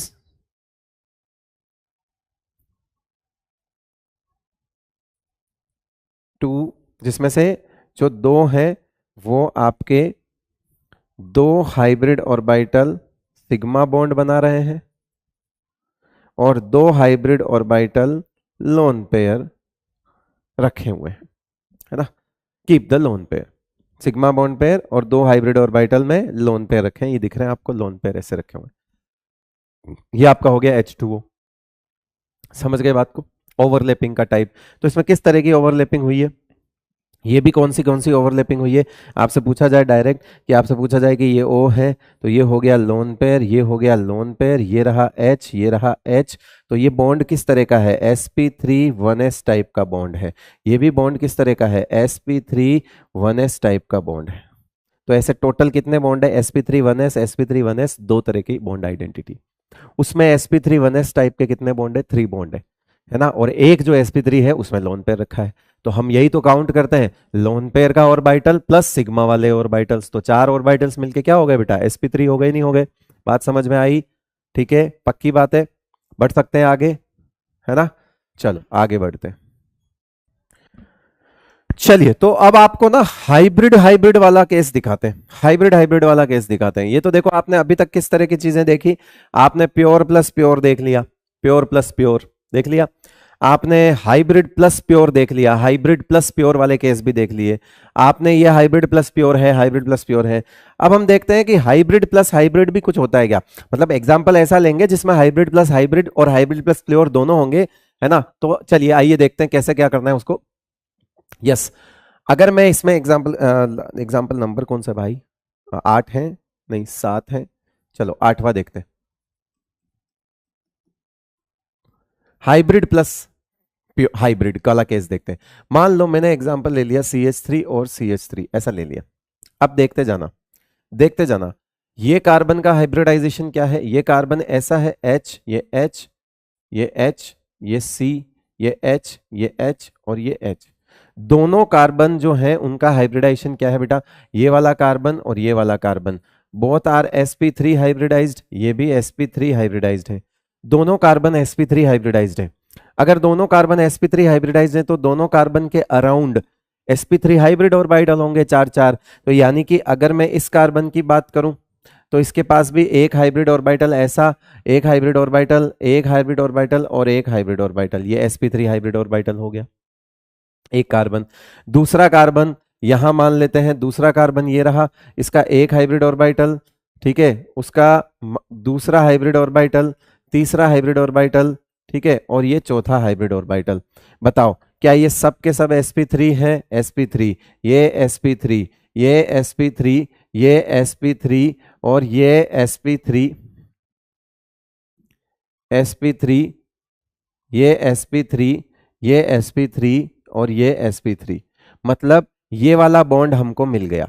sp3 की overlapping, hybrid orbital plus hybrid orbital वाला केस हो गया, यानी कार्बन कार्बन का जो सिंगल बॉन्ड है वो हमारे पास sp3 ओवरलैपिंग है। कौन सा sp3 ओवरलैपिंग का बॉन्ड है।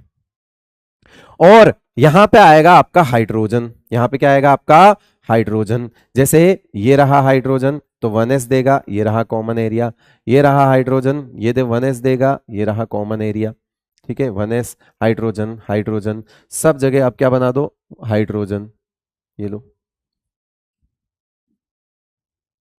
ये लो, सब जगह हाइड्रोजन बना दो। यहां पर भी क्या बना दो हाइड्रोजन, यहां पर भी क्या बना दो हाइड्रोजन, यहां पर भी क्या बना दो हाइड्रोजन, कॉमन एरिया में 2 इलेक्ट्रॉन रख दो, ये लो 1s 1s 1s, ये लो, इस तरह से बन गया ये CH3 वाला, CH3 सिंगल बॉन्ड CH3, ये बन गया आपका sp3 1s टाइप के बॉन्ड। आपसे पूछा जाए इसमें कितने सिग्मा है, तो इसमें टोटल 3 इधर 6 सिग्मा है, टोटल 7 सिग्मा है, टोटल 7 सिग्मा। ठीक है भाई, जिसमें से 6 जो है, जो 6 है वो, और 1 जो है वो क्या है, 1 है आपका sp3 और जो 6 है वो है sp3 1s टाइप के। ये है कार्बन हाइड्रोजन टाइप के, और ये है कार्बन कार्बन का जो सिंगल बॉन्ड आपको दिख रहा है वो उस टाइप का है। टोटल 7 सिग्मा आपको दिख रहे हैं, 1 2 3 4 5 6 और बीच वाला 1 7। तो ये sp3 मतलब हाइब्रिड हाइब्रिड का भी केस आपने देखा, तो हाइब्रिड हाइब्रिड का केस भी हमने यहां पे समझ लिया है। क्लियर है भाई? चलो यहां पे एक और एग्जांपल ले लेते हैं। जैसे CH3OH है, तो इस केस में क्या होगा वो देखते हैं। जैसे यहां CH3OH हमको देखना है, तो देखो carbon hydrogen hydrogen hydrogen oxygen और हाइड्रोजन। सबसे पहले तो ये पता करना होता है कि जब किसी एटम के दोनों तरफ बॉन्ड आ जाते हैं तो इसका मतलब है वो हाइब्रिडाइजेशन में चला गया। इस ऑक्सीजन के भी दोनों तरफ बॉन्ड आ चुके हैं, मतलब इसके पास 2 लोन पेयर बचे हैं। तो अब 2 लोन पेयर और 2 सिग्मा का मतलब है ये भी sp3 हाइब्रिडाइज्ड हो गया, और ये कार्बन तो आपका sp3 हाइब्रिडाइज्ड है ही। तो इसका मतलब है हमको सबसे पहले तो एक चीज समझ आ गई कि इस कार्बन के sp3 हाइब्रिड ऑर्बिटल बना दो, जैसा कि हमने पहले बना रखे थे, ये बना लो। फिर इस ऑक्सीजन के भी sp3 हाइब्रिड ऑर्बिटल बना दो, इस ऑक्सीजन के भी sp3 हाइब्रिड ऑर्बिटल बना दो। ये रहा ऑक्सीजन और इसका हाइब्रिड ऑर्बिटल एक sp3, ये रहा एक sp3, मान लीजिए आपका ये रहा एक sp3, ये रहा, और 2 sp3 में इसके पास क्या पड़े हैं, 2 sp3 में इसके पास क्या पड़े हैं, लोन पेयर पड़े, एक sp3 ये मान लो, एक sp3 ये मान लो।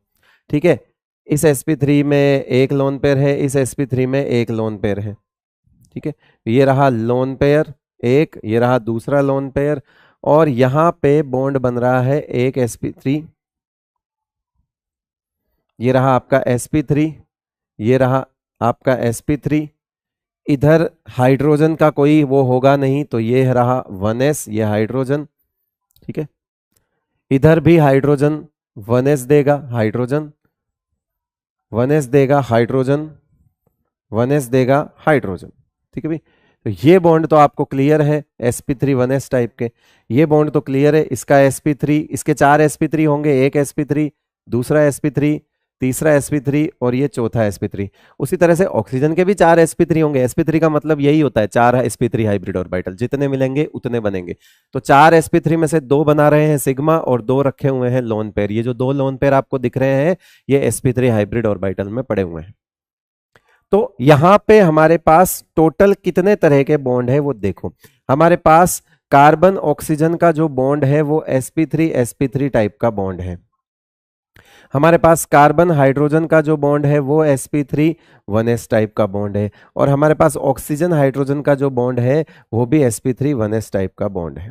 ठीक है, 3 तरह की बॉन्ड आइडेंटिटी है। ये ऐसे कितने हैं, 3, ऐसे कितने हैं, 3, ये कितना है 1, और ये भी कितना है 1। ये टोटल 3 है, sp3 1s sp3 1s sp3 1s। Carbon hydrogen वाले 3 है, ऑक्सीजन हाइड्रोजन वाला 1 है, ये रहा ऑक्सीजन हाइड्रोजन। ठीक है, और ये रहा आपके 2 हाइब्रिड ऑर्बिटल जो कि बॉन्ड नहीं बना रहे हैं लेकिन लोन पे रखे बैठे हैं, क्योंकि हाइब्रिड ऑर्बिटल के 2 ही काम, या तो बनाता है सिग्मा या क्या रखता है बेटा, लोन पे रखता है। तो ये हमने CH3OH भी इस तरह से देख लिया। ये हमारा 9 नंबर एग्जाम्पल था, आई थिंक, है ना, 9 नंबर एग्जाम्पल हो गया। अब बात आती है कि सर पाई की आइडेंटिटी कैसे की जाए, पाई की आइडेंटिटी कैसे करते हैं पाई की।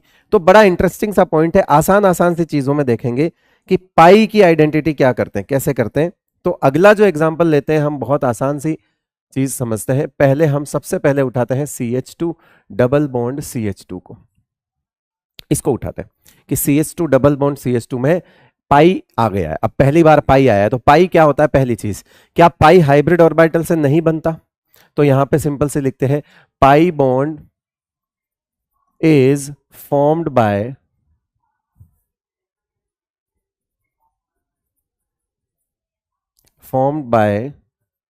Pure orbitals. ये प्योर ऑर्बिटल्स का मतलब क्या है? ऑर्बिटल्स रिमेन्स आफ्टर हाइब्रिडाइजेशन और orbitals which do not participate into hybridization. कैसे भी समझ लो, कैसे भी समझ लो कि प्योर ऑर्बिटल का मतलब क्या होता है कि orbitals which do not participate hybridization, जो मिक्सिंग में पार्टिसिपेट नहीं करते वो प्योर रह जाते हैं। प्योर और मिक्स दो ही चीज होती है, और मिक्स का मतलब हाइब्रिड। हाइब्रिड का मतलब क्या होता है? एक इधर से लिया एक इधर से, दोनों को मिक्स करा के बना दिया। प्योर का मतलब क्या होता है? जो वो है वही रहे, जो दूसरा है वही रहे। प्योर प्योर होता है, मिक्स नहीं होता, वो प्योर होता है। तो आप देखोगे कि इस कार्बन में सबसे पहले आप इसका सिंपल बॉन्ड डायग्राम बनाओ, H H और H। बताओ, कोई लोन पेयर कार्बन के पास नहीं है, 3 सिग्मा है। कितने सिग्मा है? 3 सिग्मा है। दिख रहे हैं तीनों सिग्मा? हर कार्बन के अराउंड 3 सिग्मा है, कार्बन के अराउंड 3 सिग्मा है। तो इसका हाइब्रिडाइजेशन क्या हो जाएगा बेटा? sp2। इसका भी हाइब्रिडाइजेशन क्या हो जाएगा? sp2। दोनों कार्बन sp2 हाइब्रिडाइज्ड हैं। यानी कि अगर मैं इसको 1 नंबर दे दूं और इसको मैं 2 नंबर दे दूं, तो कार्बन 1 और कार्बन 2 के पास 2s होगा, 2p होगा, ठीक है, 1 2p होगा, 3 2p होंगे, यानी कि 3 डब्बे होंगे इसके पास। ठीक है, इस तरह से होगा। इसी तरह से इसके पास भी सेम चीज होगी, 1 2s होगा, कार्बन है, और 3 2p होंगे। मैं अंदर इलेक्ट्रॉन की बात नहीं कर रहा हूं, ठीक है, वो आप समझ जाते हो। मैं फिलहाल ऑर्बिटल की मिक्सिंग की बात कर रहा हूं। अगर आपने हाइब्रिडाइजेशन दोनों कार्बन का कितना बोला? sp2। अगर आपने हाइब्रिडाइजेशन कितना बोला? sp2। इस कार्बन का भी 1 s और 2 p मिक्स हो गए, तो ये sp2 हो गया। जब ये मिक्स हो गए तो कितने मिले? 3 मिले, 1 2 3, 3 मिले तो 3 बनेंगे। अब इसका नाम sp2 है, इसका नाम sp2 है, और इसका नाम भी sp2 है, और ये साइड में बैठा 2p अलग रह गया। ये आपका 2p अलग हो गया। ये तो हो गया आपके हाइब्रिड ऑर्बिटल, ये हो गया आपका प्योर ऑर्बिटल। इसी तरह से सेम इस कार्बन की भी कहानी हो गई, सेम इस कार्बन की भी कहानी हो गई। इसके भी ये 2p मिक्स हो गए, यानी कि sp2 ये sp2 और sp2 ये 3 मिक्स हो गए, और एक ये जो है ये 2p बच गया, एक ये जो है ये 2p बच गया। इस तरह से जैसा उस कार्बन के साथ हुआ वैसा इस कार्बन के साथ हुआ। अब आपको पता है कि मैं क्या करूंगा? पहले वाले कार्बन के 3 sp2 अरेंज कर दूंगा, कर दो। पहले वाले कार्बन के 3 sp2 अरेंज कर दो। पहले वाले कार्बन को हम ग्रीन कलर से बना लेते हैं। ये एक sp2, फिर दूसरा sp2, ठीक है, दूसरा sp2, और ये तीसरा sp2। इस कार्बन के 3 sp2 अरेंज कर दिया आपने, इस कार्बन के 3 ही तो sp2 बने, और ये आपने तीसरा। दूसरे कार्बन के भी आप 3 sp2 अरेंज कर लो। ये कार्बन, इसका पहला sp2, दूसरा sp2, तीसरा sp2, sp2 sp2 और sp2। हर कार्बन के पास 3 sp2 है, 1 2 3 1 2 3। हर कार्बन के 3 sp2 मैंने इस तरह से ओरिएंटेशन में डाल दिए, ओरिएंट कर दिए। ठीक है, समझ गए बात को? अब बात आती है कि इस sp2 से इन दोनों sp2 से कौन जुड़ा हुआ है? Hydrogen, hydrogen. यानी ये वाला जो बॉन्ड है ये 1s टाइप का है, ठीक है, और ये हाइड्रोजन है। ये वाला बॉन्ड भी जो है ये 1s टाइप का है, और ये हाइड्रोजन है। इसी तरह से इधर भी क्या आ जाएगा? 1s आ जाएगा और हाइड्रोजन आ जाएगा, और इधर भी क्या आ जाएगा? 1s आ जाएगा और हाइड्रोजन आ जाएगा। दिख रहा है आपको? ठीक है, ये जो कार्बन कार्बन का सिग्मा है ये sp2 टाइप का सिग्मा है। तो अभी तक हमने क्या क्या सीख लिया वो देख लो। सिग्मा सिग्मा निकाल के बता देता हूं मैं आपको, सिग्मा सिग्मा निकाल के बता देता हूं। sp2 का एक सिग्मा, और sp2 1s टाइप के 4 सिग्मा, इधर भी sp2 1s है, तो sp2 1s टाइप के 4 सिग्मा। ये तो हो गए कार्बन हाइड्रोजन वाला बॉन्ड, ये कार्बन कार्बन वाला सिग्मा हो गया। अब बचता क्या है? पाई। मेरी बात समझना बेटा, क्या इसके तीनों हाइब्रिड ऑर्बिटल काम आ चुके हैं? आ चुके हैं। 1 2 3। इसके भी तीनों हाइब्रिड ऑर्बिटल काम आ चुके हैं? आ चुके हैं। 1 2 3 आ गए। अब इस कार्बन के पास भी एक पी खाली पड़ा है, खाली इन द सेंस हाइब्रिडाइजेशन में बिना गए पड़ा हुआ है। ये एक प्योर पी पड़ा है और इस कार्बन के पास भी एक प्योर पी पड़ा है। इसका मतलब है ये जो दोनों मिलके ये दोनों मिलके आपस में क्या बना लेंगे? पाई बना लेंगे। ये एक रहा, ये एक रहा, ये प्योर ऑर्बिटल है और ये प्योर ऑर्बिटल है, ये मिलके क्या बना देंगे? पाई बॉन्ड बना देंगे। उसके पास भी एक खाली है, उसके पास भी एक खाली है। तो एक काम करते हैं, इसको कैसे बता सकते हैं? मान लो मैं इसको ऐसे रिप्रेजेंट कर दूं, ये पी बना रहा हूं मैं, ये एक पी बना दिया, ठीक है, और ये एक पी बना दिया। ये प्योर पी है, ये भी प्योर पी है, ठीक है, और वो भी कौन सा होगा? ऑब्वियस सी बात है 2p होगा, और ये भी कौन सा होगा? 2p होगा। तो ये इस तरह से क्या करेंगे? जुड़ जाएंगे, ऐसे ऐसे ऐसे कोलेटरल ओवरलैपिंग कर लेंगे। ये पाई बॉन्ड बन गया। जो बचे हुए दोनों के पास एक एक p ऑर्बिटल्स हैं, उन्होंने आपस में कोलेटरल ओवरलैपिंग कर ली, यानी कि इसको क्या बोलेंगे हम? ये किस तरह का है? 2p पाई 2p पाई टाइप का बॉन्ड बन गया। कैसा बॉन्ड बन गया? 2p और बॉन्ड का टाइप 2p।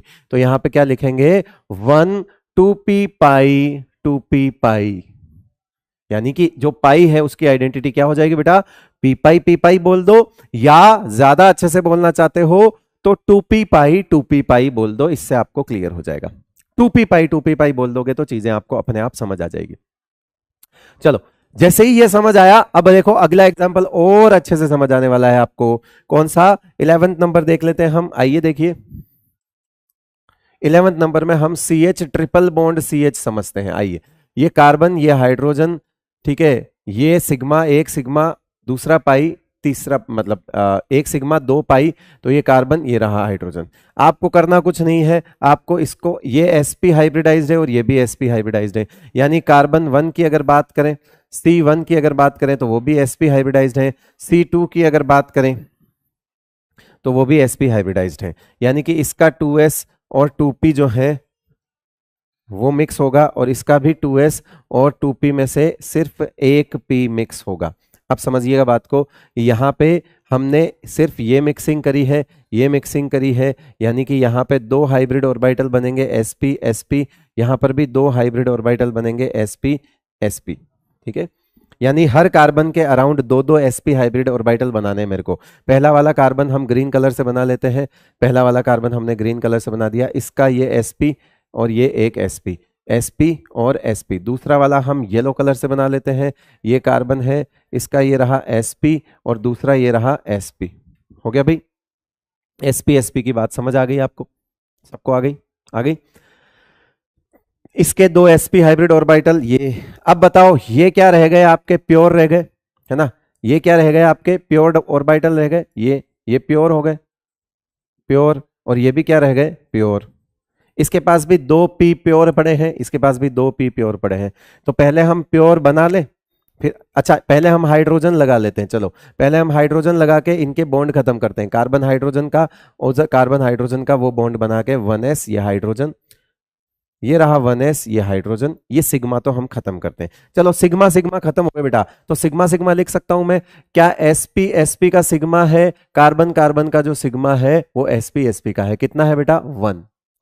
उसके बाद ये 1 और ये 2, यानी कि 2 जो है वो sp1s टाइप के सिग्मा है कार्बन हाइड्रोजन के, ये आपके sp1s टाइप के। अब बचे हैं पाई, और कितने पाई है स्ट्रक्चर में? 2 पाई है, यानी कि 2 पाई हमको चाहिए, और वो कौन से पाई होंगे तो समझ लेते हैं। आ जाइए, देखो सिंपल सी बात है, ये सब आप लोगों को अच्छे से पता है कि अगर इसको px मानते हो तो ये py और pz होंगे, इसको भी px मानते हो तो ये py और pz होंगे, यानी कि जो भी होगा आपको ये जो गिवन है इसके परपेंडिकुलर 2 पोजीशन होगी, राइट? अगर आप इसको x एक्सिस में मानते हो तो y और z ऐसे होगा, अगर आप इसको z मानते हो तो x और y ऐसे होगा, कैसे भी समझ लो। कुल मिला के 2 परपेंडिकुलर पोजीशन बचेगी। अब इसकी इस वाले की 2 परपेंडिकुलर पोजीशन कौन कौन सी हो सकती है? तो चलो पहले तो हम बना लेते हैं एक पी ऐसा वाला, ठीक है। ये वाली परपेंडिकुलर सबको दिख ही रही है, ये वाली परपेंडिकुलर। अब दूसरी परपेंडिकुलर मैं बना लेता हूं, मान लीजिए इसको मैं रेड कलर से बना लेता हूं, बेटा रेड कलर से बना लेता हूं। समझना उस बात को, ये एक काम करो, इसको पहले ये देखो, ये बन गया, ये दिख रहा है सबको, विजिबल है। एक पाई तो ये हो गया, ये 2p, ये 2p, ठीक है। तो ये कौन सा हो गया, 2p पाई 2p पाई। अब दूसरी परपेंडिकुलर पोजीशन कौन सी हो सकती है, देखो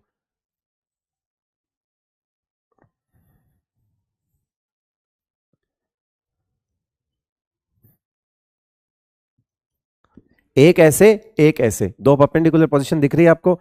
ये भी क्या होगा आपका प्योर 2p, ये भी क्या होगा आपका प्योर 2p। यानी कि ये जो बन रहा है ये भी 2p पाई बन रहा है, और ये जो बन रहा है वो भी 2p पाई, यानी कि दो 2p पाई पाई बॉन्ड्स बनेंगे। टोटल 2 पाई है, और जिनकी पहचान क्या है, 2p पाई पहचान है। आपको दिख रहा है ये किस तरह से ये जो है वो आप ऑर्बिटल बनेंगे, इस तरह से। विजिबल है सबको, ठीक है।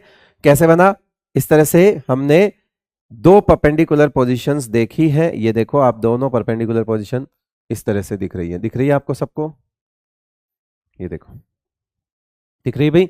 और ये ऊपर वाली तो दिख ही रही होगी, ये तो अच्छे से विजिबल है। और ये मैंने बनाने की कोशिश करी है, बाहर की तरफ आता जाओ। तो ये आपकी पाई बॉन्ड की आइडेंटिटी हो गई। अब सवाल आता है कि किसमें कौन सा पाई है, क्योंकि पाई जो है वो सिर्फ पी पाई होगा, या पी पाई डी पाई भी हो सकता है, क्योंकि डी और पी से भी पाई बन सकता है।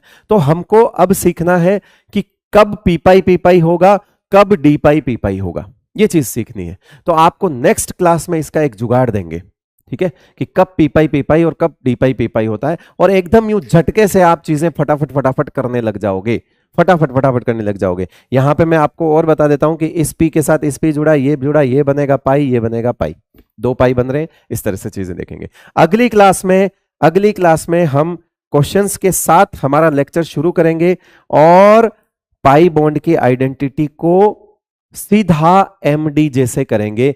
आज आपको अच्छे से इन चीजों को वापस समझना है, खुद से बनाना है, और आपको क्या करना है, ये चीजें एक बार फिर से रिवाइज करनी है, ताकि अगली बार जब हम पाई बॉन्ड की आइडेंटिटी पढ़े तो आप कम से कम 2 बार इन चीजों को अच्छे से समझ ले, ताकि आपको हेल्प हो जाए। पाई की आइडेंटिटी मैं आपको डायरेक्ट मेथड दे दूंगा, आपको कुछ सोचना ही नहीं है। बस सिंपल सी, जैसे आप सुन के ही चले जाओ एक चीज, तो अगर सेंट्रल एटम सेकंड पीरियड का है तो वो डी पाई बना ही नहीं सकता, उसके पास डी नहीं है। तो कभी भी आपसे पूछा जाए कि कार्बोनेट आयन में जो पाई बॉन्ड है CO3 2 माइनस में, तो कार्बन ऑक्सीजन डी ला सकते हैं क्या, नहीं ना। तो जो पाई है वो पी पाई होगा। यहां पर कार्बन के हमने 2 एग्जांपल पढ़े, CH2 double bond CH2, CH triple bond CH, कोई डी ला नहीं सकता। यानी डी की सोच तब आएगी जब सेंट्रल एटम थर्ड पीरियड का हो, उसके पास डी होता है। सेकंड पीरियड वालों के पास डी होता ही नहीं है। यानी आपसे नाइट्रेट आयन का पाई पूछे तो आंख बंद करके बोल दो पी पाई 2p पाई, आंख बंद करके बोल दो। आपसे कार्बोनेट पूछे पी पाई बोल दो। मतलब आपसे जो भी पाई, अगर कोई थर्ड पीरियड का एलिमेंट है नहीं, सेंट्रल एटम थर्ड पीरियड का नहीं है, तो आपके दिमाग में सबसे पहले चीज ये आनी चाहिए कि डी पाई पी पाई तो हो ही नहीं सकता, डी तो लाएगा कहां से। बस ऐसे ही कुछ छोटी छोटी जानकारियां, एक कहते ना कि तुरंत आपको जादू एमडीजे जुगाड़ सिखाकर आपको अगली बार ये इस तरह के सवाल में जरूर करवा दूंगा। या आप बच्चों के लिए पता नहीं क्यों सरदर्दी रहती है कि इसमें SO2 में कौन सा पाई है, दोनों पाई की आइडेंटिटी बताओ, SO3 की पाई की आइडेंटिटी बताओ। ये सारी चीजें हम अगली बार करेंगे। अगले लेक्चर में वो चीज होगी। उसके बाद बॉन्ड स्ट्रेंथ के कुछ इंपॉर्टेंट ऑर्डर्स देखेंगे जो कि बेसिकली डेटा बेस्ड होते हैं, बट हम कोशिश करेंगे कुछ 1 2 या 3 नियमों से उनको सॉल्व करने की। मतलब 3-4 कॉमन नियम बना लेंगे हम कि भाई ऐसा हो जाए तो ध्यान रखना, ऐसा हो जाए तो ध्यान रखना। अदरवाइज बॉन्ड स्ट्रेंथ के जो ऑर्डर्स हैं, बॉन्ड एनर्जी के जो ऑर्डर्स हैं, वो डेटा बेस्ड होते हैं। कंप्लीटली बॉन्ड एनर्जी जो है वो एक्सपेरिमेंटल डेटा होता है, बट फिर भी जो सबसे इंपॉर्टेंट ऑर्डर्स हैं जिनको एग्जाम में डायरेक्ट पूछा जा सकता है ना, उनको हम मोस्ट कॉमन ऑर्डर्स जो है वो अगली बार करने वाले हैं। ठीक है, चलिए, तो बहुत बहुत शुक्रिया आपका। Thank you so much. नमस्कार।